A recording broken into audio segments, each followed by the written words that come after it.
పేదరికం కారణంగా ఫీజులు కట్టలేక మధ్యలోనే బీటెక్‌ని మధ్యనే వదిలేసి పేదరికమే కాదు, మనకి ఎన్ని కష్టాలు వచ్చినా కూడా మనం వాటికి తట్టుకునే శక్తి అనేది మనకి యూనివర్స్ అనేది ప్రసాదిస్తుంది. వాళ్ళ ఎస్ఐగా మీ ముందర నిలబడ్డాడు. ఒక్క ఉద్యోగం కాదు 6 ఉద్యోగాలు సాధించాడు. అమ్మే ఈ రోజు నేను ఉద్యోగం కొట్టడానికి 100% కారణమని చెప్తా ఉన్నాడు. ఆమెకు ఉన్న కళలన్నీ కూడా నాలోనే.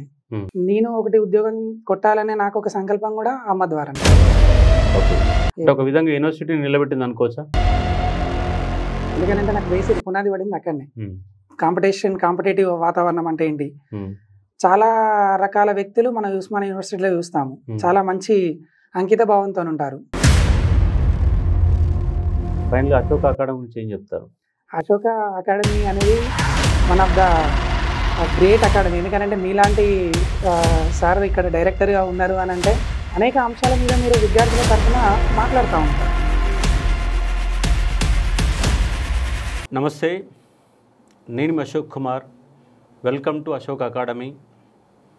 మన యొక్క ఈరోజు చీఫ్ గెస్ట్ ఒక ఎస్ఐగా నాగార్జున సాగర్లో ఎస్పీఎఫ్ ఎస్ఐగా పనిచేసినటువంటి రఘుబాబు. పేదరికం కారణంగా ఫీజులు కట్టలేక మధ్యలోనే బీటెక్ని మధ్యనే వదిలేసి మళ్ళీ డిస్టెన్స్లో చదివి మళ్ళీ ఎల్ఎల్బి పూర్తి చేసుకొని వాళ్ళ ఎస్ఐగా మీ ముందర నిలబడ్డాడు. ఒక్క ఉద్యోగం కాదు 6 ఉద్యోగాలు సాధించాడు. రేపు మళ్ళీ నీ గ్రూప్ అని కొట్టి ఖచ్చితంగా నిలబెడతానని చెప్పేసి చెప్తున్నటువంటి రఘుబాబు. పేదరికం అమ్మే ఈ రోజు నేను ఉద్యోగం కొట్టడానికి 100% కారణమని చెప్తా ఉన్నాడు. ఆమె కూలీ 4 పోయి ఇంతింత రూపాయి కూడబెట్టి గవర్నమెంట్ స్కూల్లో చదువుకొని డిప్లొమా చేసి డిప్లొమా తర్వాత బీటెక్ జాయిన్ అయినప్పటికీ ఫీజు కట్టలేక మధ్యలోనే వదిలేయాల్సిన పరిస్థితి. ఆ తర్వాత చిన్న జాబులు చేస్తూ తను కొంత డబ్బులు సంపాదించుకొని మళ్ళీ డిస్టెన్స్లో డిగ్రీ చేసుకొని ఎల్ఎల్బి పూర్తి చేసుకొని వాళ్ళ ఎస్ఐగా వాళ్ళ ఉద్యోగం కొట్టాను అన్నటువంటి ఒక గర్వం మనలో కనబడతా ఉంది.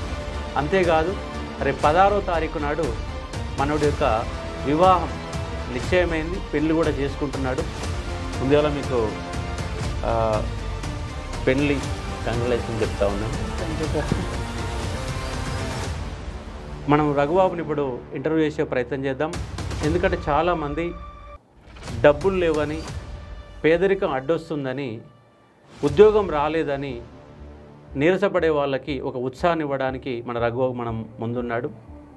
చెప్పండి మిత్రమా, 6 ఉద్యోగాలు సాధించారు, ఎట్లా అనిపిస్తుంది మీకు? అందరికీ నమస్కారం. First of all thank you so much sir. ఉద్యోగాలు సాధించినందుకు చాలా గర్వంగా ఉంది సార్. ఎందుకంటే మనము ఒక స్థాయి నుండి ఇంకో స్థాయిలోకి రావడం జరిగింది. ఉద్యోగానికి కష్టపడే ఉన్నప్పటి ఒక పరిస్థితి అది వర్ణనాతీతము. కానీ మీరు అన్నట్లు ఇప్పుడు మనకు ఒక దృఢమైన సంకల్పం అనేది ఉంటే పేదరికమే కాదు, మనకి ఎన్ని కష్టాలు వచ్చినా కూడా మనం వాటికి తట్టుకునే శక్తి అనేది మనకి యూనివర్స్ అనేది ప్రసాదిస్తుంది. అది దాన్ని నా యొక్క ఈ ప్రయాణాన్నే మనం ఉదాహరణగా కూడా చెప్పవచ్చు. ఇప్పుడు ఎస్ఐ జాబ్ కొట్టాక మీ ఫీలింగ్ ఎట్లా ఉంది? చాలా హ్యాపీ ఉంది సార్. ఎందుకంటే నేను కష్టపడ్డాను, దీనికి ఉద్యోగం వస్తుందని అనుకున్నాను. వచ్చాక నాకంటే నా ఫ్యామిలీ మెంబర్స్ మా అందరి ఒక ఉత్సాహాన్ని చూస్తా అంటే నీ ఉద్యోగం నేను గెలిచానని చెప్పని మా విలేజ్ నుండి కూడా ప్రతి ఒక్కరు నాకు ఆ విష్ చేస్తూ ఉంటే నా సక్సెస్ని అందరూ పంచుకుంటా ఉంటే చాలా గ్రేట్గా నన్ను చాలా బాగా ఎంజాయ్ చేశాను సార్. చాలా హ్యాపీ మూమెంట్ అది ఉద్యోగంలోకి రావడం. ఇవాళ ఉద్యోగం కొట్టడానికి స్ఫూర్తి అమ్మ. ఇక్కడ మీరు మీ ఫోన్లో కూడా మీరు డీపీగా అమ్మ ఫోటోనే పెట్టుకున్నారు సార్. ఎన్ని ఇబ్బందులు ఉన్నా కూడా మిమ్మల్ని ఈరోజు నిలబెట్టగలిగింది ఏంటి? అమ్మ గురించి ఏం చెప్తారు మీరు? మా అమ్మ అంటే అమ్మ చాలా పేద కుటుంబం నుండి వచ్చిన అమ్మని సార్. ఇక ఆమెకు ఉన్న కళలన్నీ కూడా నాలోనే. నేను ఒకటి ఉద్యోగం కొట్టాలనే నాకు ఒక సంకల్పం కూడా అమ్మ ద్వారానే. అమ్మ హ్యాపీ అంటే ఫస్ట్ ఒకటి నేను సక్సెస్ అయ్యి ఉంచాలని. ఇంట్లో ఎన్ని కష్టాలు ఉన్నా కూడా నా వరకు తీసుకొచ్చేది కాదు. ఎంత ఇబ్బందులు ఉన్నా కూడా ఫైనాన్షియల్గా కానీ ఏ రకమైన ఇబ్బంది ఉన్నా కూడా దాన్ని నా వరకు తీసుకురాకుండా నాకేం కావాలో అది మొత్తం చూసుకునేది సార్. 10th క్లాస్ వరకు గవర్నమెంట్ స్కూలే? సార్. ఎంత వచ్చింది పర్సెంటేజ్ 10th క్లాస్కి? 10th క్లాస్లో మాకు మార్క్స్ ఉండే సార్, అది 509 మార్క్స్ వచ్చి ఉండే. మాతోటే లాస్ట్ అది మార్క్స్ రావడం అనేది. మాది గవర్నమెంట్ స్కూల్ అయినప్పటికీ కూడా ఆ రోజులలోనే 100కి 99 మార్క్స్ మాకు మ్యాథమెటిక్స్లో వచ్చి ఉండే సార్. అప్పుడు పేపర్లో కూడా ఇచ్చారు అది. మ్యాథ్స్లో బాగానే ఉండేవాడిని. మరి నీకు 509 మార్క్స్ వచ్చినప్పుడు ఒక ఎంపీ తీసుకొని ఇటు సైడ్ వెళ్ళకుండా ఇంటర్మీడియట్ చేయకుండా ఈ పాలిటెక్నిక్ వైపు ఎందుకు వెళ్ళినావు సార్? నేను డిప్లొమాకి అప్పుడు రాశాను సార్, అది ఎగ్జామ్, ఎంట్రన్స్ ఎగ్జామ్ రాశాను. అప్పుడు నాకు ఒక మంచి ర్యాంక్ రావడం వల్ల మాసప్ ట్యాంక్ పాలిటెక్నిక్లో సీట్ రావడం జరిగింది. అది అవును సార్. అప్పటికి నేను ఇంటర్మీడియట్లో జాయిన్ అయ్యాను, కానీ ఒక టాప్ కాలేజీలో సీట్ వచ్చింది కాబట్టి that government institution, government hostel facility. So నాకు ఎక్కువ ప్రాబ్లం కూడా ఉండదు, మన యొక్క థాట్ ప్రాసెస్ అనేది ఇంకా ఎక్కువగా ఉంటుందన్న ఆలోచనతోటి నాకు కొందరు పెద్దవాళ్ళు కూడా సజెస్ట్ చేయడం వల్ల నేను డిప్లొమాకి రావడం జరిగింది సార్. ఓకే, డిప్లొమా అయిపోయినాక మళ్ళీ బీటెక్ వెళ్ళారు. మరి బీటెక్ ఎందుకు మధ్యలో ఎందుకు వదిలిపెట్టినావు అసలు? బీటెక్ సెకండ్ ఇయర్ అయిపోయింది. థర్డ్ ఇయర్లో ఒక కార్పొరేట్ కాలేజీలో జాయిన్ అవ్వడం వల్ల అప్పటి పరిస్థితులలో మేము అమౌంట్ కట్టలేని సిచ్యువేషన్ అది. దానికి నా ఆర్థిక స్థితి అనేది సరిపోలేదు సార్. చూడండి, ఇక్కడ మనోడు గురునానక్ బీటెక్ కాలేజీలో చదువుతున్నప్పుడు ఫీజు 60,000 ఉంది. దాంట్లో గవర్నమెంట్ ఫీజు 35,000. 35,000 పోను ఇంకో 30,000 కట్టాలి, కానీ 30,000 కట్టలేదు. అంటే మనం 30,000 అని మనం అనుకుంటాం, కానీ ఆ 30తో పాటు ఇంకొన్ని ఫీజులు ఎక్స్ట్రా ఫీజెస్ కూడా ఉంటాయి సార్. ఎక్స్ట్రా ఫీజులతో పాటు మన అకామిడేషన్ అనేది కూడా చూసుకోవాలి. దట్టు నేను మళ్ళీ బీసీ హాస్టల్స్లలో ఉండే చదువుకునేవాడిని అప్పటికి. వాటితో పాటు ఇవి అన్నీ ఎందుకంటే ఫ్యామిలీ కండిషన్ కూడా బాగాలేదు ఆ టైంలో, నేను ఉద్యోగం చేయాల్సినటువంటి పరిస్థితి. సో అప్పుడు నేను తీసుకున్నటువంటి డిసిషన్ డిస్కంటిన్యూ. అంటే సరే ఎడ్యుకేషన్ లోన్ అయినా తీసుకుని ఒక రిస్క్ తీసుకునే ప్రయత్నం చేశాను, కానీ అందులో ఇక కొన్ని డిఫాల్ట్ మా నాన్నగారి కొన్ని వేరే లోన్స్ ఉండడం వల్ల మీరు ఎడ్యుకేషన్ లోన్కి మా మేనేజర్ గారు వారు ప్రయత్నం చేశారు. ఆయన నా గురించి విని నేను నీకు హెల్ప్ చేస్తానని చెప్పి చేశారు, కానీ ఆయన కూడా చేయలేని స్థితి. ఇక సార్ మీకు ఇవ్వలేను నేను అని చెప్పని ఎడ్యుకేషన్ లోన్ అప్లై చేసి అది కూడా రాలేదు. అది డిఫాల్ట్లో ఉంది నాన్నగారిది. సో ఇక వేరే ఆప్షన్ లేదు, ఏదో ఒక ప్రైవేట్ జాబ్కు వెళ్ళాల్సిన పరిస్థితి. సో ఆ టైంలో నేను డిస్కంటిన్యూ అయిపోయి ప్రైవేట్ జాబ్కి వచ్చేసాను. కానీ తర్వాత కూడా ఎడ్యుకేషన్ ఆపద్దు అన్న ఆలోచనతోటి డిస్టెన్స్లో డిగ్రీకి అప్లై చేసి జాబ్ ఎన్రోల్ చేశారు ఇట్లా ప్రైవేట్గా. ఒక 2 years చేశాను సార్. 2 సంవత్సరాలు చేశాను. 2 సంవత్సరాలు చేశాను. తర్వాత కాకతీయ యూనివర్సిటీలో BA. నా డిగ్రీ ఇది ప్రైవేట్ జాబ్ చేసుకుంటూనే డిస్టెన్స్లో డిగ్రీ కంప్లీట్ చేసుకున్నాను. డిగ్రీ కంప్లీట్ చేసుకున్నాను. నాకు కొందరు యూనివర్సిటీ నుంచి కొందరు అన్నవాళ్ళు ఇన్స్పైరింగ్గా ఉండేవాళ్ళు సార్. వాళ్ళని కలవడానికి వెళ్ళినప్పుడు అయినా అక్కడ ఉస్మానియా యూనివర్సిటీలో వెళ్ళినప్పుడు అక్కడ ఇప్పటికే చదువుకుంటూ ఉండేవాళ్ళు. అందరూ స్టడీ చైర్స్ వేసుకొని అందరూ కంటిన్యూగా ప్రిపరేషన్ అవుతూ ఉంటే అనిపించేది అసలు వీళ్ళు దేని అవుతారు ఏంటిది ఇదంతా అని చెప్పని అనుకునే వాళ్ళు. అప్పుడు ఆ టైంలో నాకు అర్థమైంది, అంటే రైల్వే జాబ్స్ ఉంటాయి, పోలీస్ జాబ్స్ ఉంటాయి, ఇట్లా ఈ ప్రిపరేషన్ అనేది ఈ విధంగా ఉంటుంది, సిలబస్ ఇలా ఉంటుందని. అంటే యూనివర్సిటీలో అడుగుపెట్టే వరకు నీకు పోటీ వాతావరణం అవగాహన లేదు. ఓకే, ఒక విధంగా యూనివర్సిటీ నిలబెట్టింది అనుకోవచ్చు. ఎందుకంటే నాకు బేసిక్ పునాది పడింది అక్కడనే.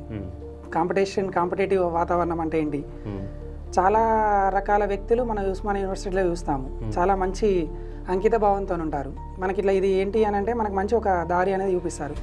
అన్ని మార్గాలు ఉంటాయి యూనివర్సిటీ వాతావరణంలో, మనము ఏ మార్గంలో నడవాలనేది మనం నిర్ణయించుకోవాలి. అంటే అక్కడ పాజిటివ్ ఉంటుంది, నెగిటివ్ ఉంటుంది, అన్నీ ఉంటాయి సార్. ఉద్యమాలు ఉంటాయి, రాజకీయాలు ఉంటాయి, ప్రిపరేషన్ వాళ్ళు ఉంటారు, చెట్లకు కుర్చీలు కట్టుకొని చదివే వాళ్ళు ఉంటారు, యూనివర్సిటీలలో చదివే వాళ్ళు ఉంటారు, లైబ్రరీ చదివే వాళ్ళు ఉంటారు. ఎక్కడ పోవాలనేది మన నిర్ణయం తీసుకొని వెళ్ళే. నాకంటే ఎక్కువ కష్టపడే వాళ్ళు చాలామంది ఉంటారు సార్ అక్కడ. మనము సరే మనం ఒక పూటకు నేను ఒక 2 పూటలు తిని ఒక పూటకు ఇబ్బంది పడ్డా కావచ్చు, కానీ ఒకటే పూట తిని కూడా అందులో ప్రిపరేషన్ కంటిన్యూ చేసే వాళ్ళు కూడా నాకు చాలా ఇన్స్పిరేషన్. వాళ్ళు అరే నేను వాళ్ళకంటే ఎక్కువ ఏం కష్టపడతలేను కదా, సరే ఈ సిచ్యువేషన్ నేను హ్యాండిల్ చేయవచ్చు అని చెప్పి అనుకున్నాం సార్. ఇప్పుడు 6 ఉద్యోగాలు వచ్చినాయి. 6 ఉద్యోగాలలో 2 కానిస్టేబుల్, ఒకటి CASF కానిస్టేబుల్, ఒకటి జనరల్ కానిస్టేబుల్, ఒకటి SI, ఒకటి జూనియర్ అసిస్టెంటు, NFCలో జూనియర్ అసిస్టెంటు. అదే మాదిరిగా రైల్వే గ్రూప్ Dలో RRBలో జాబ్ కొట్టారు. 6 జాబులు కొట్టారు. ఇప్పుడు 6 జాబుల తర్వాత SI అనే దాంట్లో ఫైనల్గా నిలబడ్డారు సార్. ఇందులో జాయిన్ అయ్యాను. ఈ 6 జాబులలో కూడా ఇందులో కూడా జాయిన్ అవ్వలేదు. ఫస్ట్ వచ్చినటువంటి ఈ జాబ్ నాకు CASF కానిస్టేబుల్, అది నేను 5 km కంప్లీట్ చేసుకుని మరి ఉద్యోగం వచ్చింది. బాగా హ్యాపీ ఫీల్ అయిన మూమెంట్ అదే first job. Central government first starting salary 40,000 ఉంటుంది. అందరూ జాయిన్ అవ్వమనే అన్నారు. ఎందుకంటే ఇండస్ట్రియల్ సెక్యూరిటీ కాబట్టి పెద్ద రిస్క్ ఏమి ఉండదు. ఏదైనా ఎయిర్పోర్ట్ లాంటి ప్లేస్ కానీ, ఏదైనా గవర్నమెంట్ ఇన్స్టిట్యూషన్స్, ఎన్టీపీసీ కానీ ఇటువంటి వాటిల్లో డ్యూటీ ఉంటుంది, 8 hours డ్యూటీ ఉంటుంది, ఈజీగా ఉంటుంది అని చెప్పని అన్నారు. కానీ ఇక్కడ నుంచి నేను వేరే నాకు అది రాజస్థాన్లో వచ్చింది ట్రైనింగ్. ఓకే. సో దానికి కానీ అప్పటికి నాకు కాన్ఫిడెన్స్ అనేది పెరిగింది. ఓకే. నా స్థాయి నాకు అర్థమవుతుంది, నేను ఇంకా సాధించగలను. నాకు అనిపిస్తుంది ఓకే ఇది నేను వదిలేయచ్చు ఈ జాబు అని. ఆ సిచ్యువేషన్ ఆల్రెడీ అప్పటికి నేను చాలా బర్డెన్స్ తోటి ఉన్నా. నాకు చాలా ఫినాన్షియల్గా చాలామంది హెల్ప్ చేసిన వాళ్ళు ఉన్నారు. నేను జాబ్ వచ్చి నాకు ఉంటుంది అది వాళ్ళ అమౌంట్ వాళ్ళకి ఇచ్చేసి, అంటే ఎవరు కూడా నన్ను అడగరు, కానీ నా కాళ్ళ మీదకి నేను రావాలి అనేది ఒకటి ఉంది. కానీ ఒక రిస్క్ అనేది నేను అప్పుడు తీసుకున్నా ఆ జాబ్ వదిలేసేటప్పుడు. అంటే ఇప్పుడు ఈ జాబ్ రాకుండా వదిలిపెట్టేశారా? ఇది రాకముందే అది రిస్క్ తీసుకొని వదిలేసేసాను. కానీ కాన్ఫిడెన్స్ అనేది నాకు పెరిగింది. ఓకే. ఎగ్జామ్స్ రాస్తూ ఉంటే నేను ప్రతి దాంట్లో కూడా నేను టాప్లో వస్తూ ఉండేది. టాప్ చేస్తా అంటే సరే నేను స్టేట్లో నోటిఫికేషన్స్ ఉన్నాయి, ఇవి కూడా కొట్టగలను. సో కొట్టగలను అనే కాన్ఫిడెన్స్ నాలో పెరిగింది కాబట్టి ఒక రిస్క్ తీసుకొని నేను దాన్ని వదిలేసాను. దాన్ని వదిలేసిన తర్వాత రిమైనింగ్ జాబ్స్ని చాలా ఈజీగా వదిలేసాను. ఇక ఓకే. ఏ జాబ్ వచ్చినా కూడా జాయిన్ కాకుండా లేదు నేను కొట్టగలుగుతా, ఇదొద్దు. కానీ ఇప్పుడు ఎస్ఐ అనేది అసలు ఎస్ఐ జాబ్ వచ్చినాక కూడా నాకు వేరే సార్ వాళ్ళు, అంటే నేను స్టడీ సర్కిల్ బంజారాహిల్స్లో వేసాను సార్. ఓకే. ఇక్కడ వాళ్ళు మా డైరెక్టర్ సార్ కూడా నువ్వు 2 సార్లు స్టడీ సర్కిల్లో సీట్ కొట్టావనంటే నువ్వు చిన్న విషయం ఏం కాదు రఘు, నువ్వు ఖచ్చితంగా నువ్వు యూపీఎస్సీ కూడా చేయగలవు, గ్రూప్ 1 కూడా నువ్వు చేయగలవు, నువ్వు జాయిన్ అవుతున్నావా ఒకసారి ఆలోచించుకో అని చెప్పి అన్నారు. ఓకే. కానీ మన సిచ్యువేషన్స్కి నేను ఇంతకంటే ఒక ఆఫీసర్ వద్దని చెప్పారు. ఎస్ఐ కూడా వద్దు, నెక్స్ట్ నువ్వు కొట్టగలుగుతావు, సివిల్స్ కానీ కొట్టగలుగుతావు అనే నమ్మకాన్ని వాళ్ళు కల్పించారు. కానీ నీకున్నటువంటి ఆర్థిక పరిస్థితి, నువ్వు ఉన్నటువంటి ఇబ్బందులు జాయిన్ కావాల్సింది. బట్ ఇంకా నాకు లక్కీ ఏంటంటే స్పెషల్ ప్రొటెక్షన్ ఫోర్స్లో సబ్ ఇన్స్పెక్టర్గా సెలెక్ట్ అయ్యాను సార్ నేను మన 24 ఎస్ఐ రిక్రూట్మెంట్లో. ఓకే. చాలా ప్రశాంతమైనటువంటి పోస్టింగ్ ఇది. ఇందులో నాకు చదువుకోవడానికి కూడా మంచి ఆపర్చునిటీస్ ఉన్నాయి, మంచి ఆఫీసర్స్ ఉన్నారు, ఒక బాగుంది, ఇది నాకు సూటబుల్గా మంచిగా అనిపిస్తుంది. బాగుంది సార్. ఒకవేళ ప్రిపరేషన్కి నాకు టైం ఉంటుంది, మనకు సాటిస్ఫాక్షన్ అనేది కూడా ఇలా వృత్తిపరంగా కూడా దొరుకుతుంది సార్ ఇందులో. ఇవాళ మనకు సూర్యాపేట ఎస్పీగా పనిచేసే నరసింహ గౌడ్ కూడా ఒకప్పుడు టీటీ చేసిండు. ఆయన టీచర్ జాబ్ చేసి డిస్టెన్స్లో డిగ్రీ పూర్తి చేసుకొని గ్రూప్ 1 జాబ్ కొట్టి డిఎస్పీగా ఉద్యోగం కొట్టి వాళ్ళ ఎస్పీగా ప్రమోషన్లో సూర్యాపేట ఎస్పీగా పనిచేస్తున్నారు. మరి నీకు కూడా నీకు ఫ్యూచర్ అంటే ఒక గ్రూప్ 1 కొట్టాలా, సివిల్స్ కొట్టాలా? ఖచ్చితంగా సార్. మనకు ఏ పునాది లేనప్పుడే ఇవాళ ఒక ఆఫీసర్ స్థాయిలో 2 స్టార్స్ వేసుకొని ఇక్కడ కూర్చొని ఉన్నాం. ఏం లేకుండానే మనం ఇంత పోరాటం చేసుకుంటూ వచ్చినాం. ఇవాళ ఇంత సపోర్ట్ అనేది వస్తూ ఉంది. ఈ సపోర్ట్ని నేను ఉపయోగించుకుంటే ఇంకెంత ఏ స్థాయికైనా నేను వెళ్ళగలను. ఒకటి ఏంటనంటే మనలో ఉన్నటువంటి కసి అనేది తగ్గదు. మనము ఎప్పుడైతే ఒక సాటిస్ఫై అయ్యి ఒక కంఫర్ట్ జోన్లోకి వెళ్ళినామనంటే మన యొక్క డౌన్ఫాల్ అనేది అక్కడనే స్టార్ట్ అయిపోతుంది సార్. అంటే ఉద్యోగాన్ని కంఫర్ట్ జోన్గా మనం భావించొద్దు. ఉద్యోగాన్ని ఇది మనకి ఇంకొంచెం నేర్చుకోవడానికి అవకాశాన్ని ఇస్తుంది అనేది మాత్రమే తీసుకోవాలి. ఎందుకనంటే ఇంతకుముందు నేను ఒక కోర్సు తీసుకోవాలనంటే దానికి ఒక 10,000 రూపాయలు ఉన్నదనంటే నేను దానికి 100 సార్లు ఆలోచించేవాడిని. 10,000 రూపాయలు నేను వేరే వాళ్ళని అడిగి తీసుకోవాలని, దాన్ని యూట్యూబ్లో నాకు ఫ్రీ క్లాసులు వస్తాయని చెప్పని నేను సెలెక్ట్ చేసుకునేవాడిని. కొన్ని క్లాసులు వస్తే వాటిని మాత్రమే నేను తీసుకునేవాడిని. కానీ వాళ్ళ పరిస్థితి లేదు. 15,000 20,000 కూడా నేను ఆ క్లాసులు తీసుకోగలను, నేను వినగలను, నోట్సులు కొనుక్కోగలను. ఇంకా నేను ఇంకా నేర్చుకోవడానికి నాకు ఇంకా అవకాశాలు అనేది ఎక్కువగా ఉన్నాయి. ఇవాళ అందరితో కూడా పరిచయాలు ఎక్కువగా జరుగుతాయి. ఈ స్థాయిలో నేను ఇంకా ఎక్కువ విషయం నేర్చుకోగలను. సో ఈ అవకాశాన్ని నేను వినియోగించుకుంటే రాబోయే నోటిఫికేషన్స్లలో ఖచ్చితంగా ఎందుకు విజయాన్ని సాధించలేను.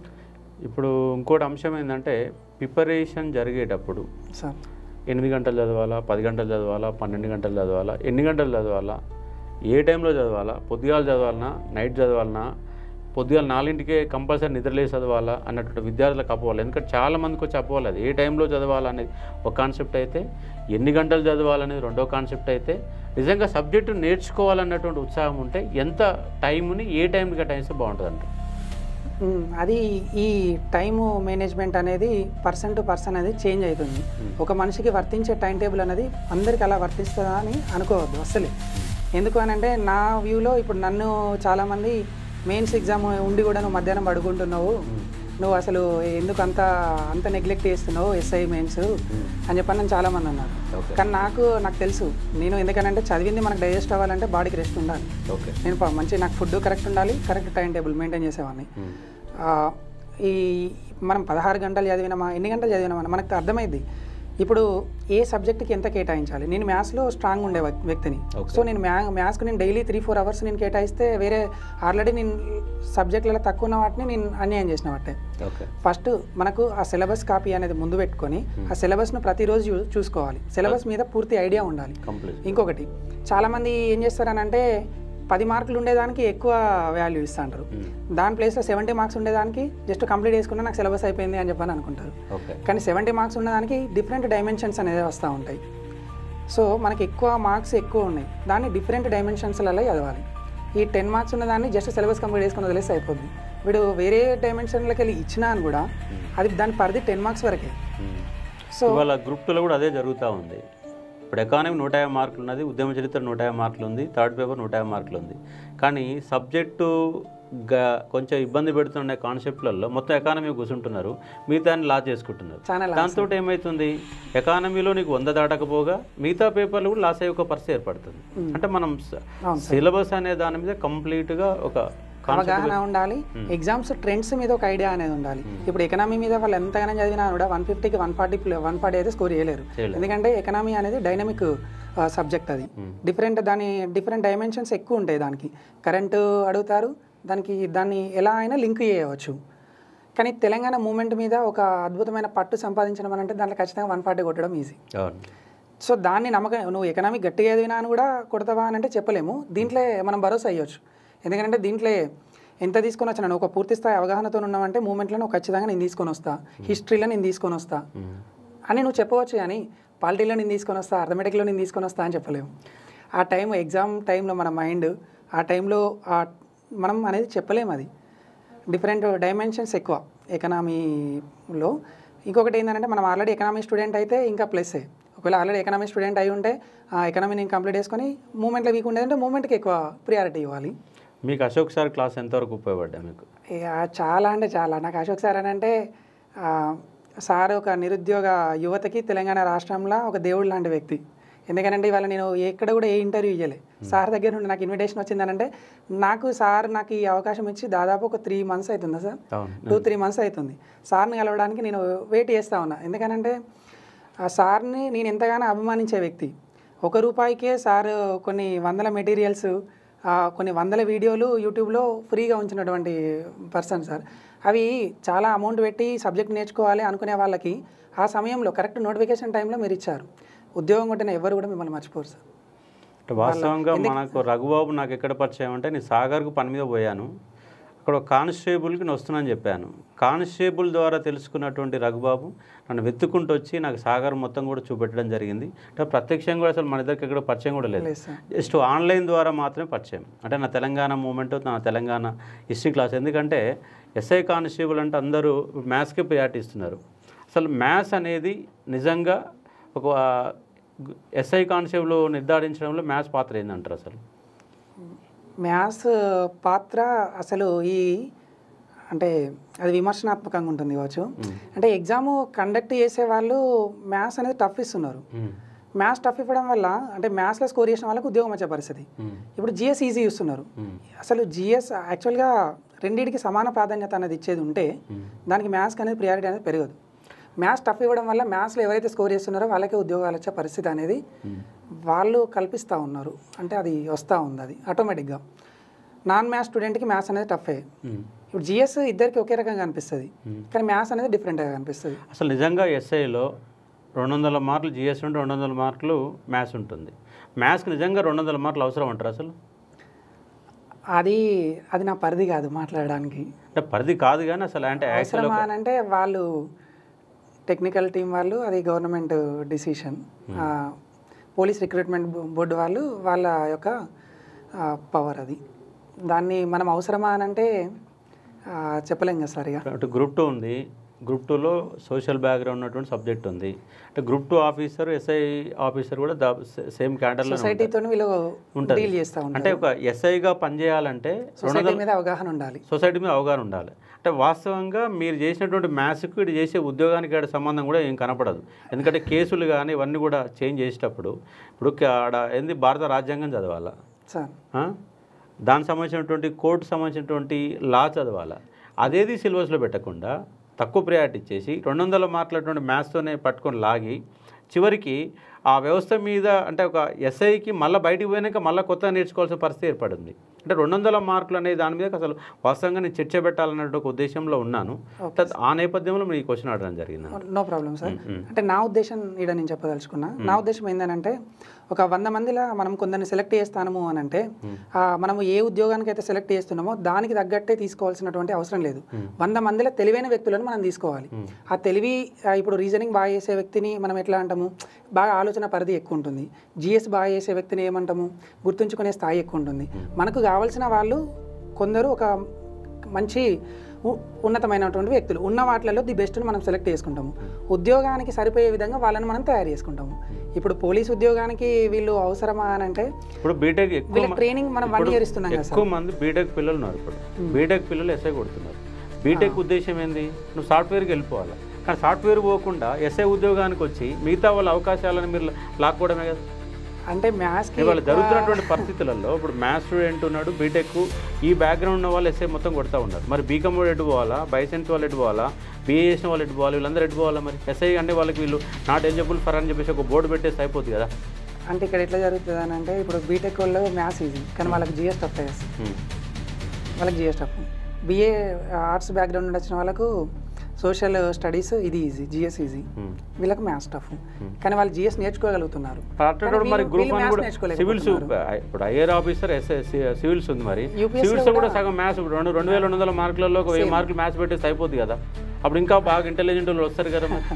సీసెట్లో కూడా అదే జరుగుతుంది సార్. ఇప్పుడు చాలామంది మ్యాథ్స్ చేయలేక చాలామంది డిస్క్వాలిఫై పీపుల్ మన దగ్గర నుండి ఎక్కువ మంది ఉన్నారు. బ్రో నోట్ ఆడంటే ఒక జస్ట్ క్వాలిఫైయింగ్ పేపర్ పెట్టారు కానీ ఇక్కడ నిన్ను నిర్ధారించేటట్టు ఒక మ్యాథ్స్ అనే కాన్సెప్ట్లలో పోతా ఉంది. అంటే మ్యాథ్స్ అనేది కొంత టఫ్గానే అంటే ఎస్ఐ ఉద్యోగం కొట్టాలంటే కొంత మ్యాథ్స్ బ్యాక్గ్రౌండ్ ఖచ్చితంగా అవసరం ఇప్పుడున్న సిలబస్ ప్రకారం. అవును సార్. ఒకవేళ మరి మీరు అన్నట్టు కనుక ఒకవేళ దాన్ని పరిశీలనలోకి తీసుకొని ఆలోచన చేసేది ఉంటే ముందు రిక్రూట్మెంట్ వాటిలలో చేంజ్ చేసే అవకాశాలు కూడా ఉండవచ్చు సార్. ఓకే. కానీ వాళ్ళు ఏ విధంగా ఆలోచించాలని మనం చెప్పలేము. మన యొక్క మనం ఏమైతే అనుకుంటున్నామో మనం దాన్ని వ్యక్తపరచగలం మాత్రమే, మన భావాజాలాన్ని. ఓకే. ఇప్పుడు మీరు మ్యాథ్స్ స్టూడెంట్ ఆల్రెడీ ఇంటర్మీడియట్లో మీకు పాలిటెక్నిక్ కాబట్టి మ్యాథ్స్ స్టూడెంట్ కాబట్టి ఇబ్బంది కాలేదు. ఇప్పుడు జిఎస్ వైపు మీకు ఏమైనా ఇబ్బంది అయిందా ఇప్పుడు ప్రిపరేషన్లో ఉన్నప్పుడు? జనరల్ స్టడీస్ కూడా నాకు ఇబ్బంది ఏం కాలేదు సార్. ఇబ్బంది ఏం కాలేదు నాకు. అంటే నాకు ఇంట్రెస్టింగ్ అనిపించింది ఏ టాపిక్ నేను నేర్చుకున్నాను కూడా. ఇప్పుడు మూమెంట్ గురించి చదివినాను కూడా నాకు అరే తెలంగాణ సొసైటీ అనేది ఈ విధంగా ఉండేదా, తెలంగాణ పీపుల్ ఇంతగానం సఫర్ అయ్యిల్లా, అరే ఉద్యమం ఇంతగానం చేసిల్లా, అరే ఈ సొసైటీని ఇలా మనం ఇంత ఫ్రీగా ఉన్నాము, బ్యాక్గ్రౌండ్లో ఇన్ని కష్టాలు ఉన్నాయా అని చెప్పని నేను ఫీల్ అయ్యేవాడిని ఉద్యమాన్ని. సో నాకు అది ఇంట్రెస్టింగ్ అనిపించేది. నేను ప్రిపరేషన్ స్టార్ట్ చేసింది ఉద్యోగం కోసం కావచ్చు కానీ నేను ప్రిపరేషన్లోకి వచ్చినాక నాకు తెలుసుకోవాలనేది బాగా పెరిగింది సార్. ఇండియన్ హిస్టరీ చదివినా, ఇండియన్ పాలిటీ చదివినా, అరే మన హక్కుల కోసం తెలుసుకుంటా ఉన్నాము, మన రైట్స్ ఇవి, మన డ్యూటీస్ ఇవి, మనం ఈ విధంగా మనం ఇవాళ ఉండాలా, సొసైటీ గురించి ఒక ఐడియా అనేది వచ్చింది, పీపుల్తో ఎలా మాట్లాడాలో కూడా తెలిసింది. ఎందుకంటే మన ప్రీవియస్ ఎలా ఉందో తెలిస్తేనే మనం భవిష్యత్తులో ఏ విధంగా ముందుకు వెళ్ళాలో కూడా ఒక ఐడియా అనేది మనకి ఏర్పడుతుంది. అంటే సబ్జెక్ట్లా కాకుండా ఒక వ్యవస్థలోకి మనం చొచ్చుకుపోయే పరిస్థితి వస్తుంది సార్. మనం ఎప్పుడైతే ఇన్వాల్వ్ అయ్యి చదువుతామో అప్పుడు మనకు అది బర్డెన్ అనిపించదు. సిలబస్ నేను మూమెంట్ క్లాసెస్ నేను బస్ జర్నీలో కరీంనగర్లో వర్క్ ఉండి పోయినా అని కూడా నాకు ఇప్పటికీ గుర్తొస్తూ ఉంటుంది. నేను మీ క్లాసెస్ నేను జర్నీలో ఉండి కూడా చిన్న నోట్స్ పెట్టుకొని వినుకుంటూ పోయాను. అంటే నేను అంత ఇన్వాల్వ్ అయ్యాను. నేను ఎందుకు ఆ జర్నీ టైం కూడా నాకు ఇవ్వాలి, నేను కొంచెం సబ్జెక్ట్ అరే ఏం జరిగింది, రజాకారు ఇవి జరుగుతున్నాయి కదా, నెక్స్ట్ ఏమైంది, ఆ బైరాన్పల్లి సంఘటన అయింది, తర్వాత ఏమైంది అని చెప్పని ఒక ఇంట్రెస్ట్ అనేది, ఒక ఉత్సాహం అనేది నాలో ఏర్పడ్డది. ఓకే. సో మనం ఎంత ఇన్వాల్వ్ అవుతామో ఆ ఇన్వాల్వ్మెంట్ మన గోల్కి దగ్గరే తీసుకెళ్తుంది. ఇప్పుడు చాలామంది అంటే ఫస్ట్ ఒక విద్యార్థి పోటీ పరీక్షలకు వచ్చినప్పుడు అన్నిటికంటే ముందుగా ఇబ్బంది పడేది అంటే అంటే ఎస్ఐ ప్రిపేర్ అయినా, గ్రూప్ 2 ప్రిపేర్ అయినా, గ్రూప్ 1 ప్రిపేర్ అయినా, ఇవన్నీ ఉద్యోగాలకు ఎవరు ప్రిపేర్ అవుతారంటే పేదరికంలో ఉన్న విద్యార్థులు, మధ్యతరగతి కుటుంబాలకు సంబంధించిన వాళ్ళు, డబ్బులు ఉన్నవాళ్ళు. ఉదాహరణ టీచర్ల పిల్లలు కావచ్చు, గ్రూప్ 1 ఆఫీసర్ల పిల్లలు కావచ్చు, ఎకనామికల్ ఉన్న వాళ్ళంతా సివిల్స్ వైపు అడుగులు ముందు వేయడానికి అవకాశాలు ఉంటాయి. ఇప్పుడు ఈ మధ్యకాలంలో ఈ ప్రిపరేషన్ అంటే మధ్యతరగతి కుటుంబమే. అన్నిటికీ మొదగాలు ఎదురయ్యేది అంటే ఆర్థిక ఇబ్బందులు ఎదురవుతాయి. ఈ ఆర్థిక ఇబ్బందుల వల్ల నిజంగా ప్రిపరేషన్ ఆటంకంగా మారుతుందా? నీకు ఆటంకం అయ్యిందా? ఆ పేదరికమే నేను జయించడానికి కారణమైందా? చాలా గ్రేట్ క్వశ్చన్ సార్ ఇది. ఎందుకంటే నేను చాలామంది చెప్తారు నేను ఉద్యోగాన్ని కొట్టలేకపోవడానికి కారణము నా పేదరికము, నాకు ఫినాన్షియల్ సిచ్యువేషన్ బాగాలేదు, ఫ్యామిలీ సపోర్ట్ లేదని చెప్పని అంటారు. కానీ నేను ఇలా ఉద్యోగం కొట్టినా అని అంటే నాకు రీజన్ కూడా అదే సార్. రీజన్ కూడా నా పేదరికమే, నేను ఫినాన్షియల్గా ఫైట్ చేసే కెపాసిటీ రావాలనేదే నా లోపల ఒకటి వచ్చింది కాబట్టి ఇవాళ నాకు ఉద్యోగం కొట్టడానికి నాకు ప్రేరణ కూడా నా బ్యాక్గ్రౌండే సార్. ఎందుకనంటే నేను ఒకటి ఫస్ట్ సాధించాలనేది నాకు దాంతో వచ్చింది. సరే మనం దాన్ని జయించవచ్చు, గవర్నమెంట్ యొక్క ఫెసిలిటీస్ మనం యూజ్ చేసుకోవచ్చు. మనం ఇప్పుడు హైదరాబాద్ పబ్లిక్ స్కూళ్ళలో పెద్ద పెద్ద వాటిలలో చదివే మనం గ్రేట్ అవుతా అని అనుకోలేము. గవర్నమెంట్ విద్యా సంస్థలలో చదువుకొని కూడా మనం ఏంటిదో మనం నిరూపించుకోవచ్చు. నేను నా schooling government high school Mallampalli ZPSS, తర్వాత మాసప్ ట్యాంక్ పాలిటెక్నిక్ డిప్లొమా, మళ్ళీ ఇది డిస్టెన్స్ కాకతీయ యూనివర్సిటీ ఎస్డిఎల్సిలో డిగ్రీ కంప్లీట్ చేశాను. ఉస్మానియా యూనివర్సిటీ మెయిన్ క్యాంపస్లో ఎల్ఎల్బి కంప్లీట్ చేశాను ఈవన్ హాస్టల్లో ఉండి. ఇన్ని గవర్నమెంట్ ఇన్స్టిట్యూషన్స్ నుండి అనేక వ్యక్తుల నుండి నేను ప్రేరణ పొందిన కాబట్టి నేను ప్రతిదీ నాకేం కావాలో నేను నేర్చుకున్నా. అరే ఈయనను కలిస్తే నాకు ఇది తెలుస్తుంది, ఈయనను కలిస్తే నాకు ఇది తెలుస్తుంది అంటే మన సంకల్పం అనేది స్ట్రాంగ్గా ఉండాలి. అన్నీ మనకు డబ్బులు పెట్టే కావాలి అని అంటే కూడా కుదరదు. ఆడికి పోయి మనకు లోపల కరెక్ట్ నేను ఇది నేర్చుకోవాలి. యూట్యూబ్లలో నేను క్లాసెస్ వినేవాడిని, ఫ్రీ క్లాసెస్ వినేవాడిని, నోట్స్ నేను మేక్ చేసేవాడిని. స్టడీ సర్కిల్కి వెళ్ళిన తర్వాత తెలంగాణ స్టడీ సర్కిల్లో నాకు చాలా నోట్స్ ఇచ్చారు, మంచి మంచి బుక్స్ ఇచ్చారు. యూపీఎస్సీ కోచింగ్, హిస్టరీ క్లాసెస్ కానీ, పాలిటీ క్లాసెస్ కానీ, హై క్వాలిటీ క్లాసెస్ నేను విన్నాను అక్కడ. ఆ క్లాసెస్ విని నేను ఇప్పుడు ఫ్రీగా ₹1 కూడా నేను ఏం పెట్టకుండా ఇవాళ ఇంత నాలెడ్జ్ అనేది నేను గెయిన్ చేసుకున్నాను.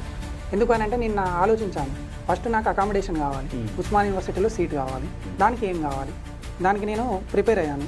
ఈ సిలబస్ ఉంది, లాస్ట్ టైం పేపర్ ఇలా అడిగారు, ఇలా అడగచ్చు, దీనికి కాన్స్టిట్యూషన్ ఇంపార్టెంట్, ఇది ఇంపార్టెంట్. నేను మన మెచ్బూషి ఎయిర్ కండిషనర్ అందులో ఆ షోరూంలో వర్క్ చేసుకుంటూ మార్నింగ్ వెళ్ళి నేనే షాప్ ఓపెన్ చేసి అందులో ఒక సిస్టమ్ ఉంటుంది, ఆ సిస్టమ్ ఓపెన్ చేసి ఒక బ్లూటూత్ అనేది నేను తీసుకున్నాను. హెడ్సెట్ ఉంటే ఆ సీసీ కెమెరాలో వాళ్ళు ఏమని అంటారు, నేను ఒక బ్లూటూత్ తీసుకొని ఇందులో పెట్టేవాడిని. ఇందులో పెట్టి నేను నా వర్క్ 12 o'clock వరకు, నాకు 12:01 వరకు నా వర్క్ ఉంటే 11:30 వరకు 12 వరకు నేను వర్క్ కంప్లీట్ చేసుకునేవాడిని. రిమైనింగ్ టైం 1.5 hour నేను క్లాసెస్ వినేవాడిని. 1.5 hour నేను షోరూంలో క్లాస్ విని మళ్ళీ ఈవినింగ్ కూడా నా వర్క్ ఈవినింగ్ వర్క్ కూడా కంప్లీట్ చేసుకొని రిమైనింగ్ క్లాస్ వినేవాడిని. మళ్ళీ మార్నింగ్ 2 hours చదివేవాడిని, ఈవినింగ్ 2 hours చదివేవాడిని. నేను అందులో ఒక 15,000 ఉద్యోగాన్ని చేస్తూ మన రూము తీసుకుంటూ తెలంగాణ లాసెట్ ఎగ్జామ్ రాసినప్పుడు నేను ఒక స్టేట్ 60 ర్యాంక్ సంపాదించాను. 60వ ర్యాంక్ ఫస్ట్ అటెంప్ట్లోనే 60వ ర్యాంక్ రావడం ద్వారా ఉస్మానియా మెయిన్ క్యాంపస్లోనే సీట్ వచ్చింది. అప్పుడు నాకు ఒక ఫ్రీ రూమ్ వచ్చింది, ఫ్రీ అకామిడేషన్ వచ్చింది. ఇవి రావడం వల్ల నేను ఆ ఉద్యోగాన్ని నేను పక్కన పెట్టేసాను. ఇక ఫినాన్షియల్గా కొంచెం చిన్న చిన్న అవసరాలే ఉంటాయి, మనకు రూమ్ ఉంది, అకామిడేషన్, ఫుడ్ ఉంది. సో తర్వాత ఇక నేనేంటి మళ్ళీ ఇక ప్రిపరేషన్ స్టార్ట్ చేయాలి, కొన్ని ఇబ్బందులు ఎట్లా ఉంటాయి స్టార్ట్ చేశాను. తర్వాత కొద్ది రోజుల్లోనే మళ్ళీ నాకు తెలంగాణ స్టడీ సర్కిల్లో సీట్ వచ్చింది. అది ఫస్ట్ ఫేజ్లోనే వచ్చింది. అంటే నీ ఉద్యోగ సంకల్పం కోసం మార్గాన్వేషణ అనేది గట్టిగా ప్రయత్నం చేసావు. అవును సార్. ఎక్కడెక్కడ మనకి ఎకనామికల్ ఇబ్బందులు లేకుండా, ఎక్కడైతే మనకు ఫ్రీ అకాడమీ దొరుకుతుంది, ఎక్కడైతే మనకు ఫ్రీ తీసుకోవడానికి అవకాశం ఉంది, ఆర్థిక ఇబ్బందులని ఛాలెంజ్ చేస్తూనే ఇటువైపు రావడానికి అవకాశాలు ఏర్పడ్డాయి. అవును సార్. వాటిని నేను ఓవర్కమ్ చేసుకుంటూ ఒకదాని తర్వాత ఒకదానికి వచ్చాను. తర్వాత నేను చాలా విషయాలు చాలామంది దగ్గర నేను నేర్చుకున్నాను. తర్వాత సబ్జెక్ట్ విషయంలోనే కాకుండా సొసైటీలో కూడా ఎలా వ్యవహరించాలి అనేది కూడా, యూనివర్సిటీ వాతావరణంలో మనం చాలా విషయాలు నేర్చుకుంటాం సార్. అక్కడ నేను అనే విషయాలు కొంచెం నేర్చుకున్నా కాబట్టి నాకు అంత మంచి సపోర్ట్ అనేది కూడా వచ్చింది. ఇవాళ ఒక ఉద్యోగం కోసం ఫైట్ చేస్తే ఇవాళ ఒక 6 ఉద్యోగాలు సంపాదించినప్పటికీ ఒక మంచి స్థాయిలోకి వచ్చినామని నెక్స్ట్ కూడా ఎలా ఉండాలనేది కూడా ఇప్పుడు నాకు తెలుస్తూ ఉంది. అంటే బ్రీఫ్గా అమ్మ గురించి ఏం చెప్తారు? అమ్మ కష్టానికి ప్రతిఫలమే ఇవాళ నా ఈ ఉద్యోగం. అమ్మ ఇప్పుడు నాకు ఉద్యోగం కట్టాలనంటే నాకు నా మోటివేషన్ మా మదరే సార్. అంటే ఏం చెప్తారు ఇంటికి పోయినప్పుడు, ఏం చెప్తారు సార్? ఇంటికి ఎప్పుడైనా కూడా మా ఫస్ట్ నుంచి కూడా అమ్మ ఏమన్నదంటే, నువ్వు ఏదో ప్రైవేట్ ఉద్యోగంలో నువ్వు ₹1,00,000 సంపాదించేదానికంటే నువ్వు ఒక అటెండర్ అయినా కూడా గవర్నమెంట్ ఉద్యోగం సంపాదిస్తే నేను చాలా హ్యాపీ అవుతా అని చెప్పని నాకు ఫస్ట్ నుంచి మోటివేషన్ అమ్మ అంటుండే సార్. సో నాకు గవర్నమెంట్ జాబ్ కొట్టాలనేది కూడా అమ్మ ద్వారానే. ఇప్పుడు ఆమె ఫీలింగ్ ఎట్లా ఉంది గవర్నమెంట్ ఉద్యోగం కొట్టి? అమ్మ హ్యాపీ చూసే నేను ఇవాళ ఇంత ప్రౌడ్గా ఉన్నాను సార్. ఇంకా అమ్మ చాలా చాలా హ్యాపీ ఉన్నారు. ఇంటికి వచ్చి కూడా చాలామంది మన విలేజ్ నుండి అన్ని కమ్యూనిటీస్ వాళ్ళు కూడా ఇంటికి వచ్చి మరీ విష్ చేశారు సార్. ఓకే. ఇవాళ ఎందుకంటే వాళ్ళ దగ్గరుండి చూసిళ్ళు ఇన్ని కష్టాలు ఎట్లా పడవచ్చు. ఇప్పుడు మా విలేజ్లో కూడా ఇప్పుడు నేను చాలామందికి కూడా ఒక ఇన్స్పిరేషన్గా ఉన్నా. ఎక్కడికి వెళ్ళినా అని కూడా ఒక మంచి గౌరవం అనేది ఒక గ్రేట్గా చూస్తూ ఉన్నారు సార్. మరి ఇప్పుడు పోటీ పరీక్షల ప్రిపేర్ అయ్యే వాళ్ళకి నువ్వేం చెప్పదలుచుకున్నావు? అంటే ఆర్థిక ఇబ్బందులు, సబ్జెక్టు పరంగా ఎలాంటి సూచనలు సలహాలు ఇస్తే వాళ్ళకి? ఒకటి, ఇప్పుడు పోటీ వాతావరణానికి ప్రిపేర్ అయ్యే వాళ్ళకు చెప్పేది ఏంటి అని అంటే, వాళ్ళు కన్సిస్టెంట్గా ఉండాలి, ఇంకొకటి సిన్సియారిటీ అనేది ఉండాలి వాళ్ళ ప్రిపరేషన్లో. ఒకటి ఈ ఉద్యోగానికి నేను ప్రిపేర్ అవుతున్నా, ఈ ఉద్యోగం మాత్రమే కాదు ఇది, అంటే ఇది వచ్చినప్పుడే నువ్వు రిలాక్స్ అవ్వడానికి లేదు. నీ ఒకటి స్టెప్ బై స్టెప్ మనం ఎక్కుతూ ఉండాలి, సీరియస్నెస్ అనేది ఉండాలి. ఏదో నేను 3 hours చదివినా అయిపోయింది అని చెప్పని వెళ్ళడానికి లేదు. నువ్వు 1 hour చదివినా కూడా నువ్వు ఎంత సిన్సియర్గా ఉన్నావు, నువ్వు ఏ సబ్జెక్ట్ని ఎంత నేర్చుకున్నావా లేదా అనేది, నువ్వు డే బై డే అనేది షెడ్యూల్ అనేది ఉండాలి. ఈ రోజు నువ్వు ఎంత నేర్చుకున్నావు, రేపు ఎంత నేర్చుకున్నావు, నీ సబ్జెక్టుకు నువ్వు ఎన్ని రోజులు పెట్టుకున్నావు, కంప్లీట్ అయిందా లేదా, ఎగ్జామ్స్ రాస్తా అంటే అసలు నువ్వు చదువుకున్నది నీకు యూజ్ అవుతుందా లేదా, నువ్వు కరెక్ట్ వేలేనో ప్రిపేర్ అవుతున్నావా లేదా. ఇప్పుడు నువ్వు మూమెంట్ మొత్తం కంప్లీట్ చేసి ఒక 100 మార్కులకు నువ్వు ఎగ్జామ్ రాసినప్పుడు 50 మార్కులు మాత్రమే తెచ్చుకోగలిగినావనంటే అందులో నువ్వు దాంట్లో ప్రొడక్టివిటీ అనేది లేనే లేదు. సో నువ్వు ఎంత ప్రిపేర్ అవుతున్నావో నీ ప్రిపరేషన్ సరిగ్గా ఉందా లేదా అని చెక్ చేసుకోవాల్సినటువంటి అవసరం కూడా ఉంటుంది.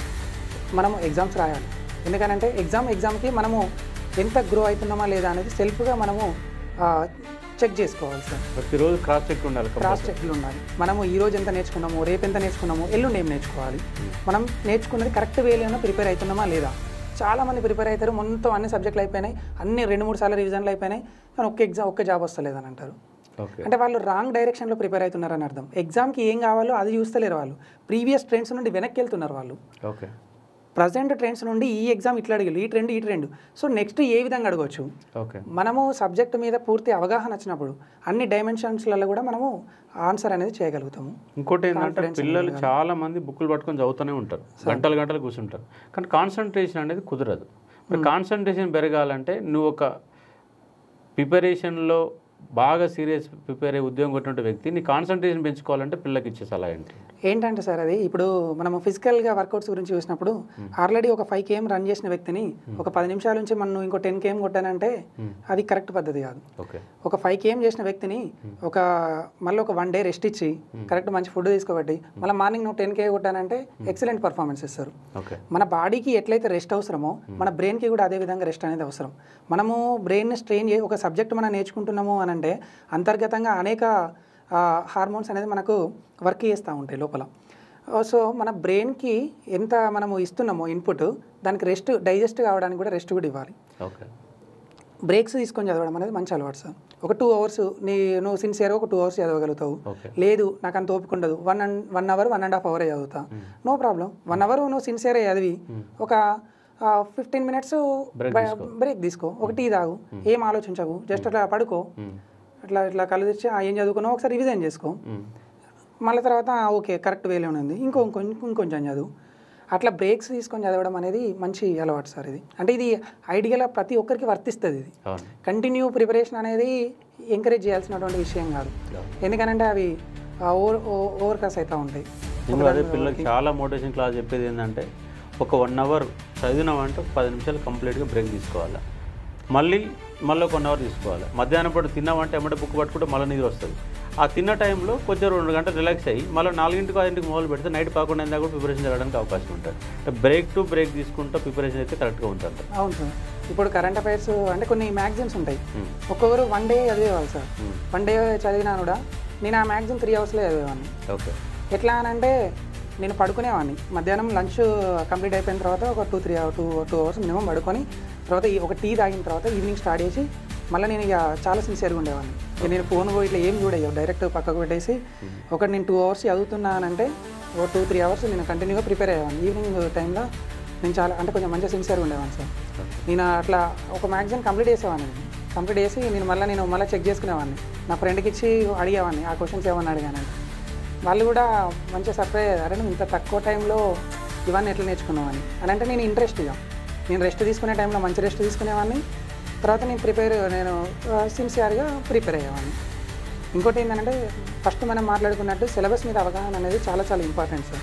సిలబస్ మీద మనకు ఎగ్జామ్కి ఏది అవసరమో కరెంట్ అఫైర్స్ని మనము సబ్జెక్ట్తోని లింక్ చేసుకుంటూ ఉండాలి. మనము ఇప్పుడు ఇంటర్నేషనల్ రిలేషన్స్ గురించి కొన్ని టాపిక్స్ మనం చదువుతుంటే బయట ఇండియా యొక్క రిలేషన్స్ బయట ఎట్లున్నాయి అనేది కూడా మనము న్యూస్ పేపర్స్ ద్వారా టీవీ ఛానల్స్ ద్వారా ఏం జరిగింది అనేది కొన్ని వినడం ద్వారా కొన్ని మనము చెక్ చేసుకోవాలి. ఇప్పుడు యూపీఎస్సీ లాంటి Group 1 మెయిన్స్ లాంటి ఆన్సర్స్కి వాటిని కరెంట్ ఇష్యూస్ను లింక్ చేస్తూ రాస్తే ఆన్సర్ అనేది చాలా ఎఫెక్టివ్గా ఉంటుంది. సో ఈ విధమైనటువంటి ప్రిపరేషన్ని మనం అలవాటు చేసుకుంటే ఉద్యోగం కొట్టడం అనేది పెద్ద విషయమేం కాదు సార్. అసలు ఫస్ట్ ఉద్యోగానికి మాత్రమే నేను టఫ్గా ఫీల్ అయ్యాను, ఫస్ట్ ఉద్యోగం వచ్చే వరకు మాత్రమే.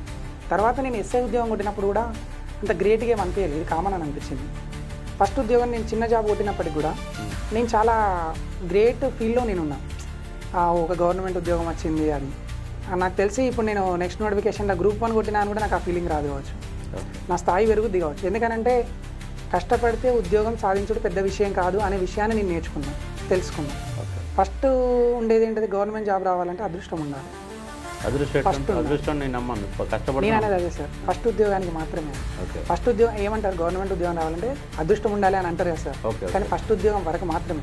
తర్వాత నువ్వు ఇంకా ఉద్యోగాలు వస్తూ ఉంటే అదృష్టం అనేది ఏముండదు, మనం కష్టపడితే ఉద్యోగం వస్తుంది. సిలబస్కి ఏం కావాలి, ఎగ్జామినర్కి ఏం కావాలి, అవుట్పుట్ ఏముండాలి, మనం ఎట్లా కష్టపడాలి, ఇది మాత్రమే మనల్ని డిసైడ్ చేస్తుంది. మనం ఏంటో నిరూపించుకోవడానికి ఇవాళ ఒక అవకాశాలు, ఉద్యోగ నోటిఫికేషన్లు, మనం ఎలిజిబిలిటీస్తో ఉన్నాం, అన్ని రకాలుగా ఉన్నాం. ఒక ఉద్యోగంలో కొంచెం మనం మెరిట్లో వచ్చినామంటే ఉద్యోగం వస్తుంది. ఒక ఉద్యోగం వచ్చిందనంటే నువ్వు ఒక్కనే కాదు, మొత్తం నీ ఫ్యామిలీ స్ట్రక్చర్ మొత్తం మారిపోతుంది. ఎందుకంటే నీ నెక్స్ట్ జనరేషన్ అనేది చాలా హైగా ఉంటారు. నువ్వు వాళ్ళకి అన్ని స్టాండర్డ్స్, నువ్వు పడ్డ కష్టాలు వాళ్ళు పడరు, నువ్వు వాళ్ళకి అన్నీ ముందే ప్రీ ప్లాన్గా చేసుకోగలవు. సో ఫస్ట్ ఒక ఉద్యోగం సంపాదించు, తర్వాత నీకు ఆ ఉద్యోగమే నీకు అన్ని నేర్పిస్తుంది. తర్వాత ఒక సిన్సియర్, నువ్వు ఎప్పుడైనా లైఫ్లో ఉద్యోగం విషయం అనే కాదు, ఏ విషయంలోనైనా కూడా మనము ఏ పని చేసినా కూడా హార్ట్ఫుల్గా ఉండాలి, సిన్సియారిటీ అనేది ఉండాలి, పేరెంట్స్ మీద రెస్పెక్ట్ ఉండాలి, మనము మన గురువులకు రెస్పెక్ట్ చేయాలి. కొన్ని విలువలతోటి మన యొక్క జీవన విధానం ఉన్నదని అంటే నువ్వు ఎంచుకునే గమ్యం అనేది చాలా గొప్ప స్థాయిలో ఉంటుంది, నువ్వు గొప్ప స్థాయికి వెళ్ళగలుగుతావు. అందరి ఆశీస్సులు కూడా మనకు అనేటివి ఉంటాయి, మనం డిసిప్లిన్డ్గా ఉంటాయి. ఫైనల్గా అశోక అకాడమీ గురించి ఏం చెప్తారు? అశోక అకాడమీ అనేది one of the great academy. ఎందుకంటే మీలాంటి సార్ ఇక్కడ డైరెక్టర్గా ఉన్నారు అని అంటే అది ఇక్కడ ఈ ప్లేస్లో ఉన్నటువంటి అన్ఎంప్లాయిడ్ పీపుల్కు అదొక వరం అది. ఎందుకనంటే మీరు వాళ్ళని చాలా అంకిత భావంతో వాళ్ళ సక్సెస్లో మీ సక్సెస్ని మీరు వెతుక్కుంటారు సార్. మీరు విద్యార్థుల కోసము అనేక రకాలుగా మీరు పోరాటాలు చేసిండు, అనేక అంశాల మీద మీరు విద్యార్థుల తరఫున మాట్లాడుతూ ఉంటారు. సో ఏది ఏమైనా అంటే మీరు వాళ్ళ సక్సెస్ను మీలో చూసుకుంటారు. ఇటువంటి ఫ్యాకల్టీలు మనకు, ఎందుకంటే మన పేరెంట్స్ తర్వాత మన యొక్క సక్సెస్ను ఆస్వాదించే వాళ్ళు ఎవరు ఉండరు బయట. తెలంగాణ మూమెంట్ నేను చాలా ఇన్వాల్వ్ అయ్యాను సార్, అందులో చాలా ఇన్వాల్వ్ అయ్యాను. మీరు చెప్పే విధానము, మీరు ఎందుకనంటే ఎగ్జాంపుల్గా ఇప్పుడు మనము ఒక 6 పాయింట్ ఫార్ములా కానీ మనము ఏదైనా ఒకటి వచ్చిందనంటే దాన్ని కన్ఫ్యూజ్ చేసేటువంటి పాయింట్స్ అన్నింటినీ తీసుకొని వచ్చి మాట్లాడతారు. ఇప్పుడు మనము ఒక 6 పాయింట్ ఫార్ములా గురించి మాట్లాడితే దాని ప్రీవియస్ జరిగిన మన జెంటిల్మెన్ అగ్రిమెంట్లోని 14 points, 5 point formula, 8 point formula, ఇవన్నీ కూడా మీరు అన్ని ఏది కన్ఫ్యూజ్ కాకుండా నిద్రలేపు అడిగినా కూడా ఆ క్వశ్చన్కి ఆన్సర్ చేసే విధంగా మీ టీచింగ్ అనేది ఉంటుంది సార్. అది నేను ప్రిపేర్ అయినప్పుడే నేను అనుకున్నా, సార్ని కలవాలి ఒకసారి అని చెప్పి, సార్తో మాట్లాడాలి అని చెప్పని నేను అనుకునేవాడిని సార్. మీరు ఒక అద్భుతమైన ఫ్యాకల్టీ, మీలాంటి వ్యక్తి తెలంగాణ మూమెంట్ ఇక్కడ చెప్పడం అనేది మా అందరి అదృష్టము. ఇవాళ నేను మూమెంట్లో మంచి స్కోర్ తీసుకొని రావడము, దానికి రీజన్ కూడా మీరే సార్. అది మీకు ఎప్పటికీ మేము కృతజ్ఞతలమయ్యే ఉంటాం. అది మూమెంట్ని మీరు ఇన్వాల్వ్ అయ్యి చెప్తారు, మమ్మల్ని ఇన్వాల్వ్ చేస్తారు. ఓకే, థ్యాంక్ యూ మిత్రులారా. ఇది మన యొక్క రఘుబాబు అందిస్తున్నటువంటి ఒక మోటివేషనల్ వీడియో. ఎందుకంటే పేదరికాన్ని జయించి ఆర్థికంగా ఎన్ని ఇబ్బందులు వచ్చినా అమ్మ నేర్పిన పాఠాన్ని, అంటే ఉద్యోగమే జీవితంగా ప్రైవేట్ ఉద్యోగాలు చేసి మధ్యలో కాలేజీ కూడా బంద్ చేయాల్సిన పరిస్థితి, ఆర్థిక పరిస్థితి నేపథ్యంలో ప్రైవేటు జాబులు చేస్తూ, ఇది కాదు నా లక్ష్యం, ప్రైవేట్ జాబు కాదు, నేను గవర్నమెంట్ ఉద్యోగం కొట్టి తీరాలా, అటెండర్ జాబ్ అయినా గవర్నమెంట్ ఉద్యోగం కొట్టు అని వాళ్ళ అమ్మ చెప్పినటువంటి నేపథ్యంలో 6 జాబులు సాధించి వాళ్ళ ఎస్ఐగా తలెత్తుకొని నిలబడ్డాడు. రేపు 16వ తారీఖు నాడు పెళ్లి కూడా చేసుకోబోతా ఉన్నాడు. ముందుగా అతనికి కూడా కంగ్రాట్స్ చెప్పుదాము. అట్లాగే నెక్స్ట్ గ్రూప్ 1 కూడా ఉద్యోగం, సివిల్స్ కూడా ప్రిపేర్ కావాలని కూడా కోరుకునే ఒక ప్రయత్నం చేద్దాం. ఇలాంటి మోటివేషన్ వీడియోతో మీ ముందుకు వచ్చే ఒక ప్రయత్నం చేస్తాం. Thank you.